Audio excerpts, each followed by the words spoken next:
Hello everyone, this is the finale of What If Naruto was told about his Uzumaki genes early, and I hope you guys enjoy this video and to like, to subscribe, to share, and check out the playlist, to see more comment down below. Now let's start the intro. They call me a god. They call me a god. They call me a god.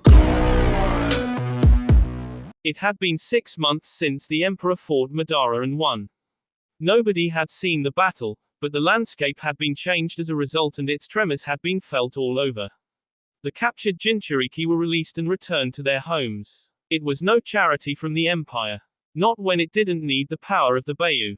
Still, had they kept them, everyone would have been uncomfortable. Everyone. Konoha, Kumo and especially Iwagakure. But Hiashi was not worried. At least not for Konoha. The Empire hadn't been bothering anyone. They've been focused on building the train system and fostering close ties with feudal lords while the cage were sidelined. They were grumbling, but there was nothing that could be done. They could not force the Emperor to talk to them. Hiashi glanced outside the window as the train stopped. He had ridden one from the Leaf to the capital. For a month now, they've been running. It was a favored transport for civilians. Now they could travel without the fear of being attacked by bandits. The outside was crowded. People from all over were at the large train station. It was his first time being here. It was unlike anything he'd ever seen before. When he stepped out along with Hanabi, he realized this was another world. Some people had to come here to get trains to other nations where there was no direct route. You could easily get lost after stepping out of the train. Everyone seemed to mind their own business. Everyone appeared to be in a hurry. It was rush hour. He glanced at Hanabi to see her reaction. There was only a slightly stretched brow. But Hiashi knew, she was overwhelmed. He looked around for signs. There were different gates, leading to different destinations. Hiashi saw 7 in total. This was slightly underground. He'd known this. A redhead man appeared in front of them unexpectedly. He smiled. Hiashi-sama, he said before glancing at Hanabi. You must be Hanabi-san. Hanabi nodded. The man didn't introduce himself. Hiashi thought it was rude, but he didn't say so. The man led them outside the train station. It was just as crowded as the station. People looked lively. The atmosphere was welcoming. It was different from Konoha. Unformed shinobi walked around, doing patrols. Some buildings stood tall, as if he was in a megakure. The buildings around certainly reflected the capital's diversity. It was also amazing just how in less than a year, this place had become like this. It was not built as big as Konoha, but it was still crowded. And, most people were civilians. Hiashi blinked his eyes. He stared at the man he recognized as Haku. He was the man he had been corresponding with in regards to his visit. He was the one who had been running around making rounds with Daimyo. He was rumored to be very friendly with the Fire Lord. They were neighbors, in terms of borders anyway. Haku appeared to be the one who reigned supreme over the Empire. Over the past months, it has not been the Emperor, but Haku. The Emperor seemed to disappear into the shadows while he showed up. In battle, he was known for being the one to have fought and defeated Kakazu. He was known to freeze an entire bandit camp that civilians had been rescued. There were some rumors, but perhaps some were just an exaggeration. Still, the man smiled kindly, but no doubt, he was powerful. Hiashi greeted the man with a small smile and Hanabi did the same. Welcome to the capital. Haku welcomed the two with a warm smile. I have anticipated your visit for a while now.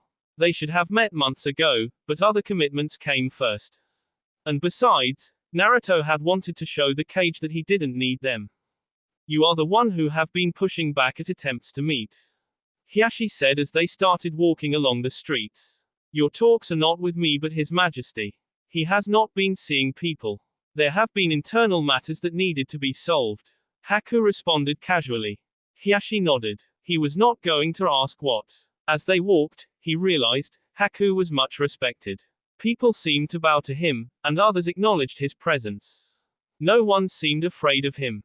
Everyone seemed to love him. Would you like to see the city first or would you like to see His Majesty? The journey was comfortable. We can see the Emperor. Hiashi said. Haku nodded. He is not expecting to see you until tomorrow, but we will see if he permits it, he said with a smile. Should we not just see him tomorrow, then? Hanabi suggested, not wanting to impose on the emperor. The leaf apparently needed this to work as it had no alliance with the empire unlike with other villages. Haku shook his head. You don't have to worry about anything, he said reassuringly.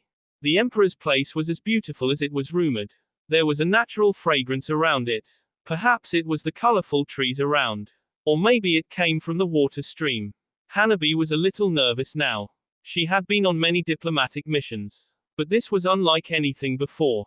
She was going to deal with the emperor, the most powerful man in this generation. Of course, if you were talking to Sasuke he would dispute that. But there was no one who came close to the emperor aside from the Uchiha. The throne room was intimidating. It was set out that way. You knew you walked into the ring of the emperor. Power, wealth, it was all displayed. But the treasure was the man on the throne. When was the last time she saw him? Hanabi could not remember, but he looked different. His hair seemed to have been slightly cut that it no longer reached his shoulders. He wore a silver crown, a strangely shaped necklace. He covered himself with a dark cloak. There appeared to be slight bags around his eyes as if he was hardly sleeping. Immediately, Hanabi fell on her knees. It didn't matter that she was wearing ceremonial robes. She felt compelled to show respect before the emperor. Her father only bowed his head ever so slightly. When she glanced at the emperor, she realized he was staring back at her, amused by something. Perhaps it had been the speed in which she knelt down. The Hyuga clan is here to discuss what you started with Shikamaru, Your Majesty. Haku said, while there was a bit of seriousness in his voice, there was that casualness. Already. I thought we were not seeing them until next year. Haku shook his head. You have been avoiding people. It is time you stepped outside. And we need to conclude this or we won't move forward. Listening to the two, Hiyashi couldn't help but realize that ever since the battle with Madara, the emperor has not made any public appearances. In fact, some people had even started rumors that he had been seriously injured in his battle with Madara, which was not hard to believe. Some had thought he was dead, which was why Haku was the one who was running the empire. The feudal lords had even said that Haku handled all things and anything he agreed with the ice user was final. The emperor only ratified alliances. Of course with that, Hiyashi had known the demise of the emperor was exaggerated. He blinked when he realized the emperor was now staring at him. Please enjoy seeing the city today and rest a bit. We will talk tomorrow around noon. Haku will entertain you for dinner. He started with please, but Hiyashi knew was just being polite. A wagakur. Kuretsuki just shook her head seeing Yoshino lying flat on her rooftop. He usually came around at night, and always lay there. How many times has he come here over the past months? She hadn't kept count, but she still listened to him. He was admittedly smart and offered some usable advice on certain issues. Sighing tiredly, Kuretsuki settled beside him and then looked above. She didn't think he'd stab her in the back. Not when her most trusted knew she met him on occasions. If something happened to her, he would be blamed. The empire would take the fall. This is going to be my last visit, Yoshino suddenly said. Kuretsuki twisted her neck to face him. It came out of nowhere. She was shocked, baffled. The last time they had been talking smoothly without any issues between them as long as the emperor didn't come up. Why? This has not been fruitful for me. We have not been able to move forward with our villages being on good terms or having an alliance, and you have only been using me. Kuretsuki snorted. It isn't like you have not been using me. You first hinted that you'd work outside of the emperor, but it has become apparent that you cannot do anything against him. Yoshino smiled. Can you? I'm not the one who makes it appear as if he was willing to do whatever for power. I'm not the one who's been secretly hoping someone does something while I cannot do anything myself. It is also ironic that you are displeased at my inability when you suffer from the same issue. Kuretsuki gritted her teeth. She wanted to shout and curse, but she held back. There was no point. She had stopped thinking about the emperor with Yoshino. The situation in her village was getting better. The daimyo was getting along with her. But she still didn't like the fact that Haku appeared to dine with him regularly and in private. What's going to happen? I actually lied when I hinted anything of betrayal to the emperor. My only interest was seeing you make proper decisions that won't see you destroyed. The path you were going on, His Majesty would have ordered his men to lay siege on a wagakur. I did not want that. That is why I took over the diplomatic ties with you. She had known. Every time she sent a message to the Empire, Haku always told her to speak to Yoshino as he did not have the authority to discuss anything with her. The moves Yoshino influenced her to make had helped save her. But of course, she didn't owe him anything nor has she given him anything. It was his choice to do what he did. She could only thank him. But while I have succeeded in some areas, I have failed in some. Yoshino added. He was not going to add which area he failed or the fact that it was most crucial to him. But it didn't matter. He had worked hard on her and he now knew how to press her buttons, what made her laugh, what made her angry. He was only unable to learn what she dreamed while sleeping. Kuretsuki was not concerned over what the man has failed. She was most worried about the fact that if she lost him, she would lose her connection with the Empire. There was nothing as dominant in politics as the Empire right now. Most goods running into her village came via the trains as merchants turned to them as the cheaper and safest method of transportation. Even things that would not normally reach them, were now reaching them as the method of transportation was now available for traders. Kuretsuki had benefited in some of that because of Yoshino. The trains were not planned to get into her village because of her dispute with the Emperor, but he had managed to do it. If she lost him, she would lose someone much closer to the Emperor. She couldn't have it, not when Haku, the other person, didn't seem interested in connecting with her. There was no other way to reach the Emperor aside from the Haku or Yoshino. What do you want? Yoshino smiled inwardly. This was not so bad. The following day, Hanabi stepped into a meeting room with an expressionless mask on her face. She was holding it in. She was due to meet the Emperor alone, without her father or anyone else. Her father had not been receptive to the idea, but Haku had said the Emperor did not have any ulterior motives and her father could do this if he trusted the Emperor to be faithful in their talks. He'd only ended up agreeing to it after Haku said they would be talking at his tower on some other issues Konoha must have tried to have him bring out because the Emperor was not going to entertain it. The room was empty. It was less imposing than the throne room. There was a small table in the center, a bottle and 2 saucers, with 2 cushions set aside. The door on the right was open, with a view to the garden.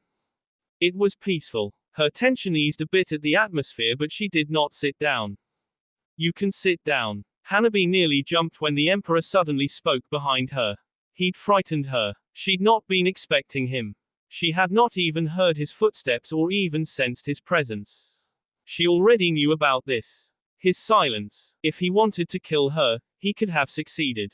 Once more, Hanabi saw that amused look on his face. It was much different looking at it up close. But his eyes still looked tired. Hanabi dragged her feet to settle across him. Thank you for agreeing to meet with me, Your Majesty. Hanabi said in a polite tone. But, I think my father would be the right person to talk to about such matters. Naruto did not face Hanabi. He had his reasons. He didn't want to deal with Hiashi and he found it most interesting to deal with Hanabi. Still, recently, the people who came to see him were those who needed to be punished. He hardly saw anyone who had not done anything wrong. He had become the judge, sentencing people to death. He did not reward any. But, Haku did so. Of course, all rewards were in his name. He poured the sake on both saucers and pushed one toward Hanabi before facing her. Aren't you the future head of your clan? Hiashi is old, and you are going to take over him. Is that not so? There have been such talks, but my sister has also been proposed to take the role. Clan politics. Hinata is going to end up being married, maybe outside. And, she will leave the clan. I was in the same class as her years ago. She is not assertive enough to be a leader, but you are, don't disappoint me. The Emperor didn't hate her sister. From his expression, he appeared to be stating facts. Hanabi let loose of the breath she held in and responded. I am the one to take over for my father, but I'm still not in a position to make decisions for the clan. Decisions have already been made. It is simply the finer details that need to be discussed. Naruto said with a shrug. Sell your pitch to me, or to be more precise, refresh my mind. Konoha decided that instead of forcing things, a more diplomatic way should be sought out to make a connection between the Leaf and the Empire.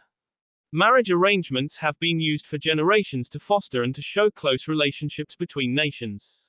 The Hyuga clan has some interest in forming close ties with the Uzumaki clan. Naruto raised an eyebrow. What would those ties entail? The use of fuinjutsu and forming a relationship that will last for generations. My father aims for the Hyuga clan to become the most influential clan in the Hidden Leaf. The clans were nobles and controlled some affairs of a village. In terms of politics, they also dominated. And they offered some military strength to the village in which they belonged. Naruto smiled. He didn't have a problem with it. Interesting. But before we go on the fuinjutsu part, I would like to talk to your cousin, Neji. That can be arranged, Hanabi said. Do you still agree that one of your children will marry a child from the Hyuga clan? It has to be your child, provided you marry into the Hyuga clan. As someone who is to be clan head, I cannot marry outside the clan. That shall be on the agreement nonetheless. I don't want surprises. The human heart is very strange. You could fall in love with someone and then decide to get pregnant with them. Hanabi was surprised that such words could come out of the emperor. She felt inclined to ask, does His Majesty believe in love? Naruto smiled. I have felt the emotion of love. And I have seen it do wonders to some of my subordinates. I heard you were close to Konohamaru, nothing there. Hanabi's expression changed slightly. There will be nothing. I like how you phrased that. Someone is going to be very disappointed. We will make the agreement. You still want my child to grow up in Konoha? Yes, he or she will have to reside in our clan to become used to his future. Naruto looked thoughtful for a moment before responding. He or she, would you be okay if I said, your child must grow up here without you? Hanabi tried to think of a diplomatic answer, but the emperor spoke once more before she could. My child will grow here, be educated here in both life and shinobi matters.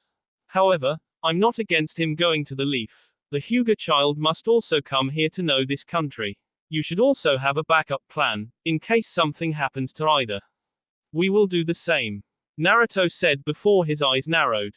Tell me, did you people think of this to make my child a political hostage in case I ever decided to attack the Leaf?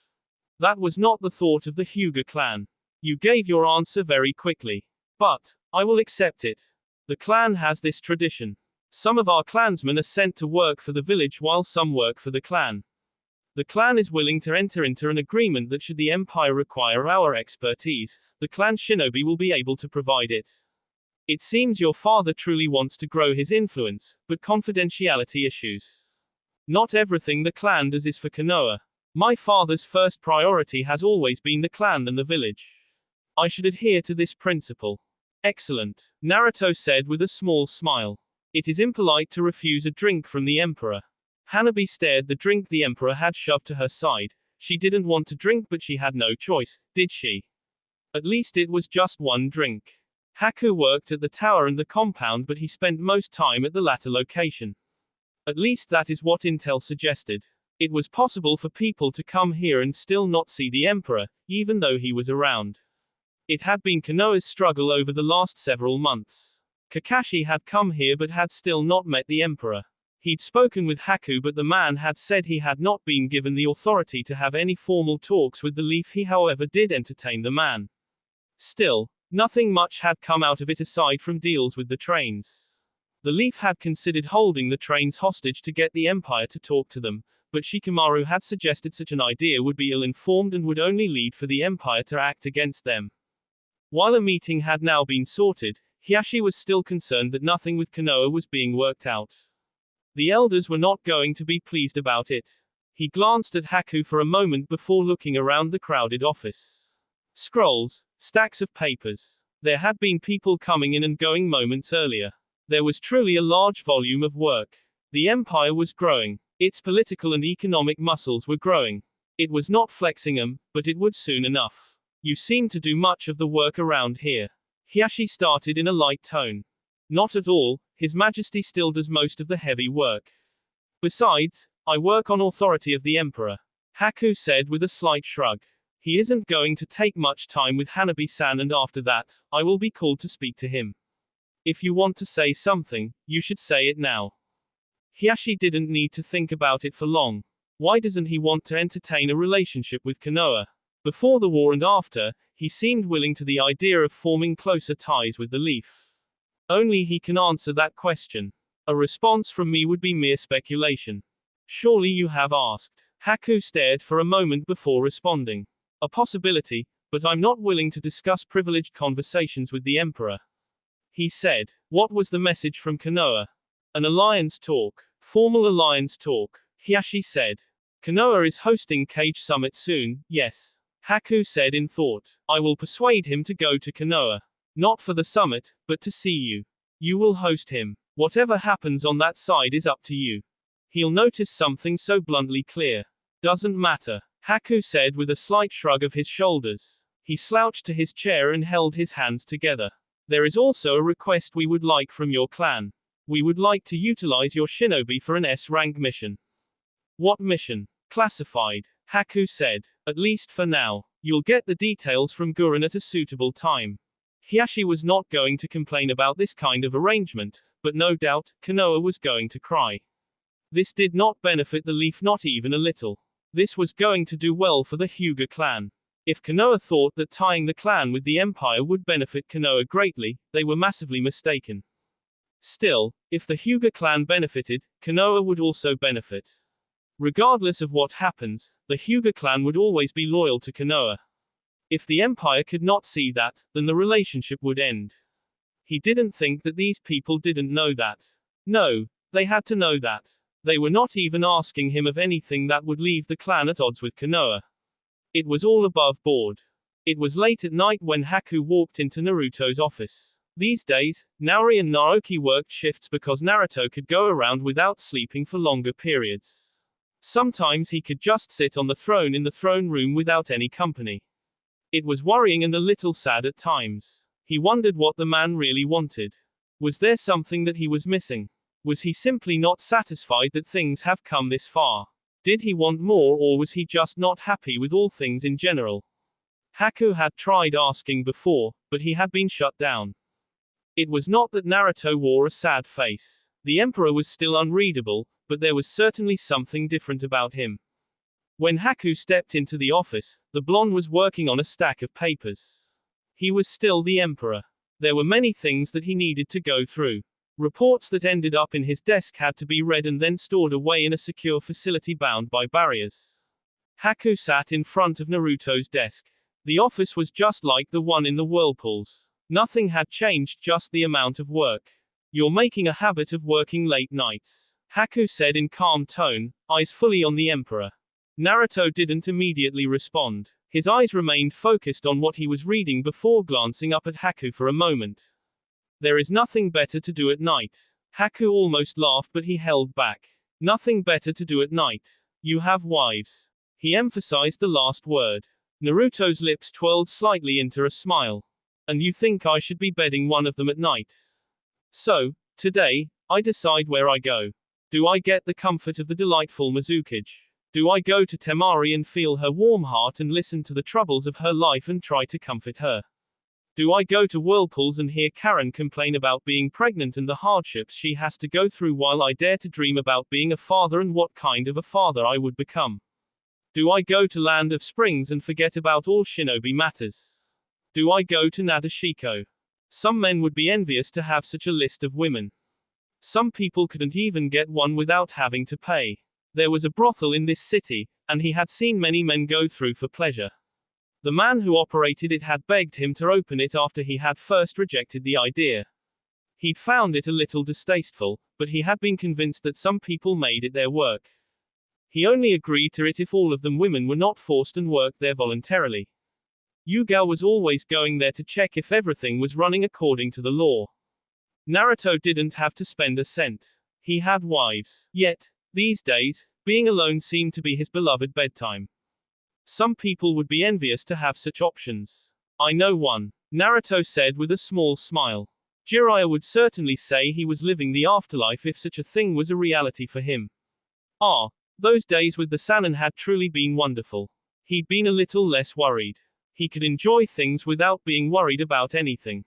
He could go anywhere and allow the temptations to rule over him.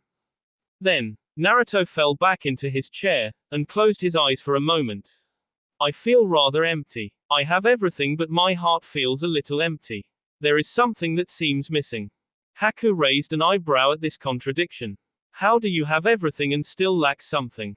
Naruto shrugged. It cannot be explained. Or perhaps I do not want to bother myself explaining it. Everything is in order. My empire is growing. I can look forward to being a father. Temari is going to come here to live with me for a couple of months. I should be happy. Isn't that the problem? What? You've never lived your life to be happy. It was always about the goals of the empire, but now we're at a stage where you must sit back and just watch other people work. You don't have to bother thinking about things because we do it for you. That is a little troubling. I'm not used to this, Naruto said in a flat tone. I'm considering going on a trip, just to refresh my mind. The last trip I went on was perhaps the happiest part in my life. I would think it is seeing the Uzumaki clan rise, but it is not. Seeing the clan grow only fills me with pride. I was also not aware Temari was coming.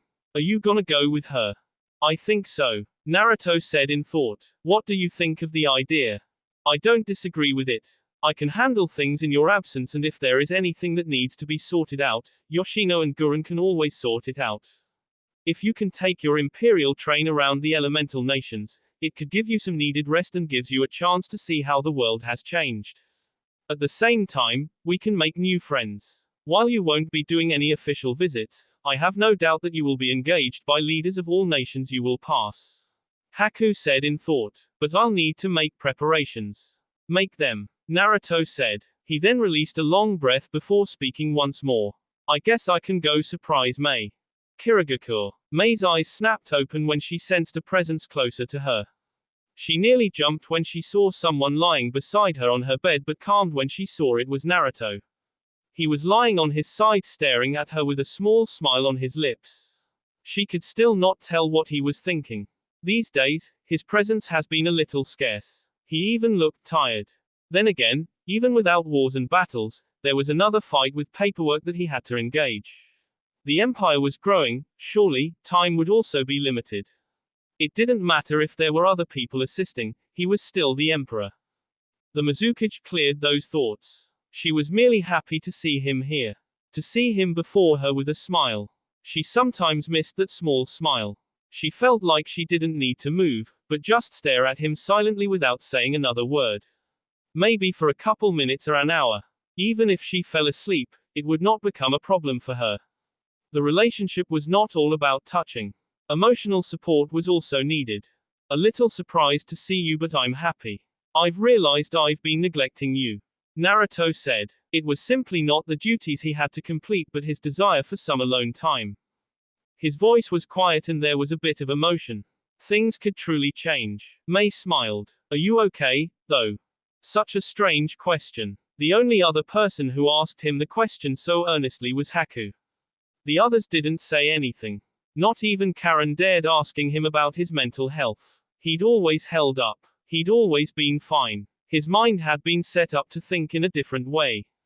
But he wanted to avoid that because it would not lead to happiness.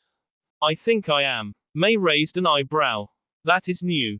Naruto smiled. Perhaps, he said. There is just a dilemma that I must confront.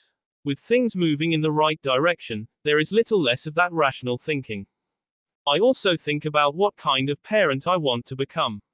At the same time, I cannot afford to fail in my duty as emperor by allowing emotions to get the best of me. It is a question of whether I stick to my guns or make a little adjustment. But the adjustment will be very difficult because my mind is used to setting up things in a certain way. Perhaps I may never even get rid of the way I think, but I can still show a little bit of love, if I have any to give. Everyone had challenges to face. Mei would like it if Naruto showed a little more love. It would make things easy, it would make things happier. Happiness to the heart was not brought by rational thinking, emotions brought out happiness. Nothing would make me happier than seeing you smile more, Mei said with a warm smile. Of course, there are still things one cannot expect from you. But for a happy family, a child must not grow to despise you, you need to show love. Not unless you want to brainwash them. Naruto chuckled lightly. I would think of doing something like that. Everyone has the freedom to choose what they want. It is simply learning that your freedom does not mean you must crush others and infringe on other people's principles and ideals. In my empire, your freedom must not be what takes you to an opposing view that leads you to attempt to usurp me. I want the children to be happy and live their lives freely, but they must still know what is expected of them. I also know that if you neglect your children, they will resent you and the likelihood of them following your footsteps become none. So, the logical choice is to do what makes them admire you.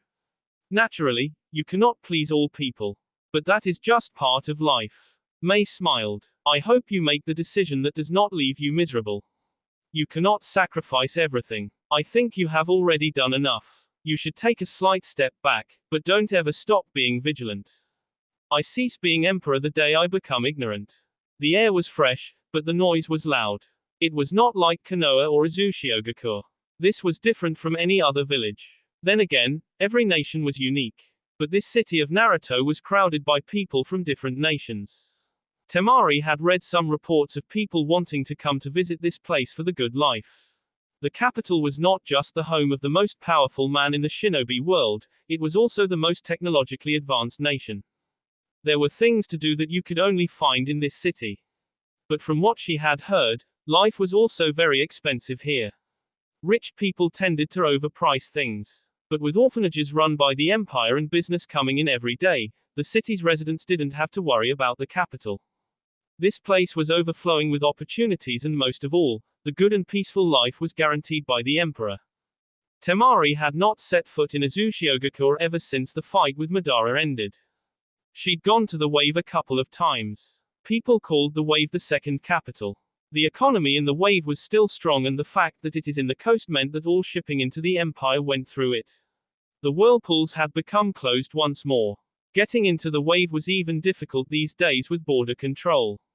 From what she had heard, it was only people from the wave who get a free pass into the whirlpools. The blonde shook her head. Her eyes wandered about the streets. She was with no one. The city was huge, but she didn't have to worry about getting lost. This was not her first time here. Children were playing in the streets. So careless and happy. Their smiles made her smile. Naruto built this. He made this into reality. The same blonde who walked into Suna for training was the one who built this. The same man she called husband. Her smile quickly disappeared when a certain Uzumaki flashed behind her.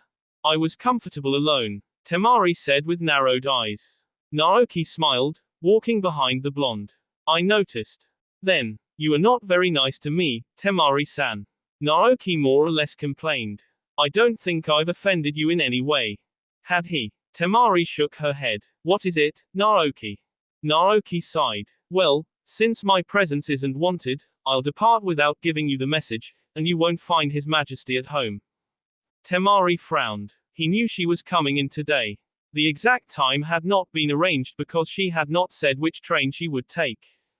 Haku, locked in a meeting with delegates from the earth and cloud. It was delegates from the feudal lords, no doubt. It was a thing that this empire did so often. When Haku had begun being open with his flirtation with the feudal lords, some villages had been worried. The cage had been concerned about the empire's motives. It had been especially concerning it was the time when the empire was avoiding the cage.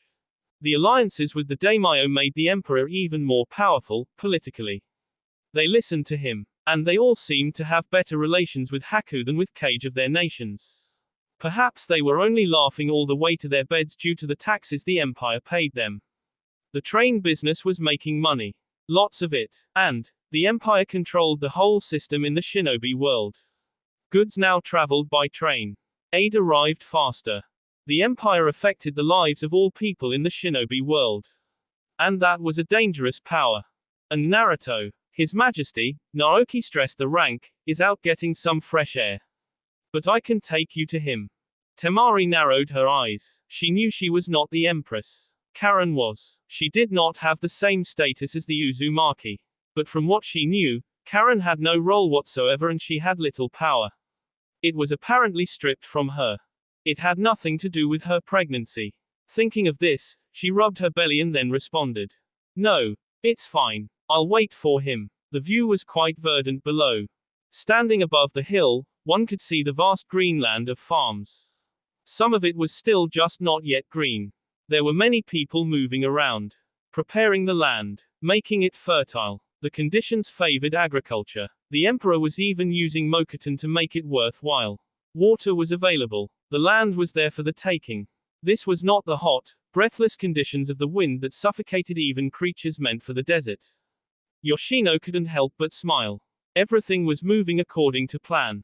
Harvest season would come and the empire would be shipping large chunks of food. Merchants would be trading, taking advantage of the fair prices, negotiated an easier method of transportation that didn't come with the extra costs of hiring security. Smells fresh here, Karen said, standing beside Yoshino.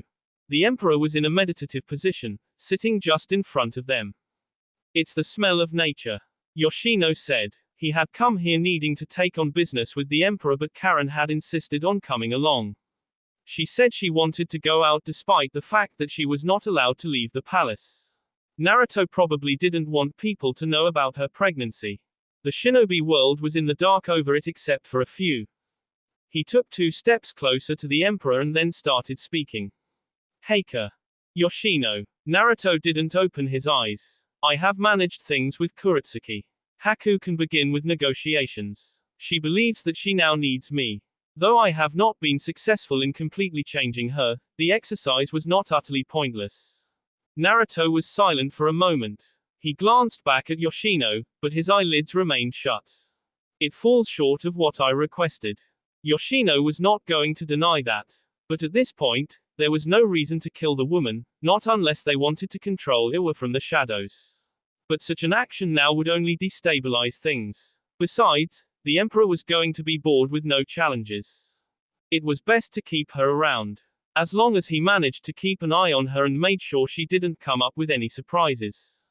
Perhaps, but there are no buts. Naruto cut off Yoshino. Haku will not deal with Kuretsuki, you will deal with her. If anything happens, you are responsible for it. And access to the empire. What if she requests an audience with you? Unless she wants to bow before me, we won't have anything to discuss. Yoshino nodded. Well, he was not going to complain. In fact, this was a challenge. A good situation that would see him dictate things. He could move his play in the stone. If he played his cards right, he may even end up having a say on who succeeds Kuretsuki. But that would not be for now. Naruto now had no interest in the cage. He was dealing with the feudal lords. In times of peace, they reigned supreme. But during wars, they were useless political hacks who could only object about this and that while selfishly crying for their safety. Omegik, that does have a pleasant ring to it, do you not think, Your Majesty? Continues to be the focus of our military strength, and continued growth can only lead for Nagato to be called a cage. We are already a great nation that rivals the Great Five. You are not a cage, you are more than that. The cage dictate war, Nagato wants everlasting peace. He can play with the cage to make his peace. Naruto opened his left eye for a second before responding. The feudal lords will soon recognize the empire as the 6th great nation. I will dine with the feudal lords. And it will only become an inevitability that we too get a cage. What kind of a great nation doesn't have a cage? Shinobi villages work on their own. You can leave Nagato to do as he pleases. If it leads to war, then so be it. Humans can never truly get along with everything. There will always be conflicts. But it will be how we handle it. We are at the center of the great nations. If there is gonna be a war, we would have to be proactive to protect ourselves. There will be no war, just death. Yoshino shook his head. He should have expected Naruto to give that response. I will speak to Nagato. And this means you won't have to deal with the cage. I prefer it. If that is what His Majesty demands, then it shall be so. Yoshino said with a small bow. And that little problem. Have Noroi send Sasuke to deal with it, they are originally after Uchiha anyway. Naruto said. It shall be done. Yoshino said before turning to face Karen. I'm done. Naoki will send you back home. I have some other things to do before returning. Karen hesitated for a moment before stepping closer to Naruto. She then sat on his right side and stared down before glancing at him through the corner of her eyes. She smiled nervously. I know, but I wanted to go out and we need to start talking about a name. I have thought of a few, she said with excitement. It was not difficult to miss the excitement in Karen's tone. The months were moving. Soon, the cycle would end and she would give him his first child. Or as Naoki says it, the first official child. But Naruto knew, he had no other child. The one Karen held inside of her was his first. This was what was going to make him a father. Whether he would become the best father or a miserable tyrant who courts the contempt of his firstborn was a debate he had inside. Do you think I will become a good father, Karen? Naruto asked. What makes you think you won't? I know my mind is not suited for dealing with children. The young ones sometimes speak irrational things, but I don't tolerate that. As much as I want my first child to be strong enough to succeed me, I also want him to know the love of a father. I want him to be happy with life. I was miserable. There is hatred inside of me. I don't want a child of mine to have these feelings. Karen just smiled. If that is what you desire, you will make it happen. You have always been able to play any role you want. Konohagakure. Kakashi sighed looking at the report from Hiashi. Nothing was going according to plan. Things were moving dangerously far away from them. It did seem that Naruto only played nice with them for a short while to form those agreements that they had formed. He was not breaking any of the agreements, but his presence in the cage meetings had always been conditional on an invite. The past meetings, the Emperor was always not available. They could not complain because not even the people in the sound saw him nor the daimyo his empire appeared to be courting. The sixth Hokage glanced at Shikamaru for a moment and then asked. What do you think? I think the Emperor has achieved what he has set out to achieve and cemented himself as the strongest, that he now no longer needs the cage. He isn't simply ignoring you, it is most likely that he feels he doesn't need to sit down with you, the Nara said in a tired tone. Whatever had to do with Naruto was always challenging. The Emperor was a shrewd person. He was manipulatively good, and Shikamaru feared to think that the world was moving in the palm of his hands.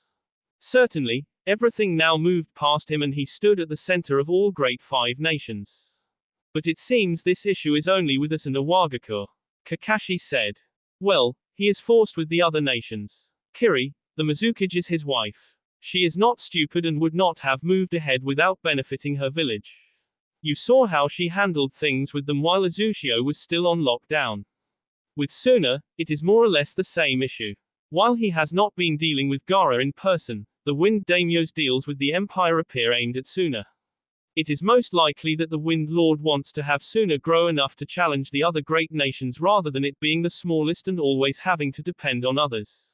It was not to say the Empire was very close to Suna. No, it was not like that. The Empire apparently had close ties with all great nations, just not the great villages. But I am not surprised about Iwa. You know how the Tsuchikage talks about the Emperor. Who would want to associate themselves with someone who openly talks about their contempt for you? No one. Kakashi thought mildly. When the Emperor comes to this place, you'll talk to him. That is if he permits it. He will. Kakashi said confidently. We will get a letter from the Fire Lord about this. We have also had to remind the daimyo that his country is called the strongest because of Konohagakure. If anything were to happen to this village that makes it lose its spot, he would no longer be the most powerful daimyo. Of course, this was also done to see if the Empire has something on him. And does he? Kakashi shrugged. I don't know, but he has apparently offered us word that he will cooperate. Sound capital. Temari felt a little giddy to be in this kind of situation.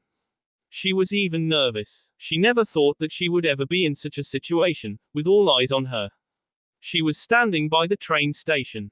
Everything had come to a standstill, all trains had stopped moving and everyone was out in the open, standing next to the Imperial train. It was for the first time in months that the general public was seeing the Emperor. He was majestically dressed, his crown firmly on his head, hands folded behind his back, and he wore a gallant smile on his lips. They were bidding him a safe journey for his travels across the shinobi world. Temari felt like she could disappear into the train, just to avoid the eyes that looked at her strangely.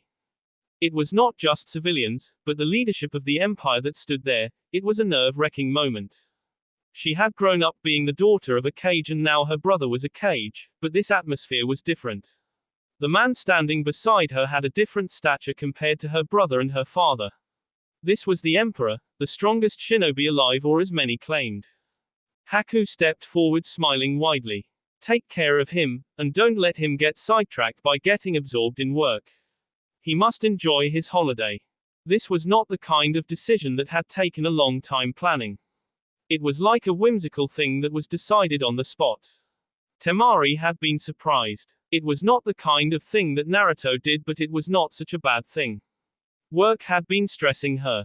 It might look like there was some peace, but work still had to be done. She was exhausting her mind a bit too often. You're going to send him work? She asked. Well, of course. He is the emperor, he must still approve certain things and sign off documents to make things official.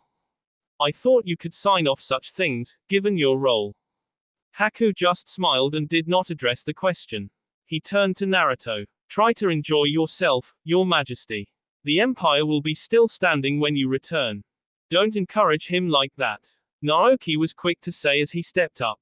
When he gets a little too happy, Temari-san will get neglected while he goes rampant around bars and gambling areas to amuse himself and sit around in the darkest corner. I wouldn't do that while she is wide awake. I'd wait for her to sleep and then go out. Naruto responded with nonchalance. Naoki laughed. I can see you do that. Temari glared. I'm still right here. She knew about that side of Naruto. He had done so while he was at Suna during the time he came to continue with his training. If you find him gone when you wake up, use your fan, Haku suggested with a smile. As long as you send the bill for the destruction to Suna. He shared a laugh with Naoki, while Naruto just put on an amused look. She shouldn't be taking her fan with her.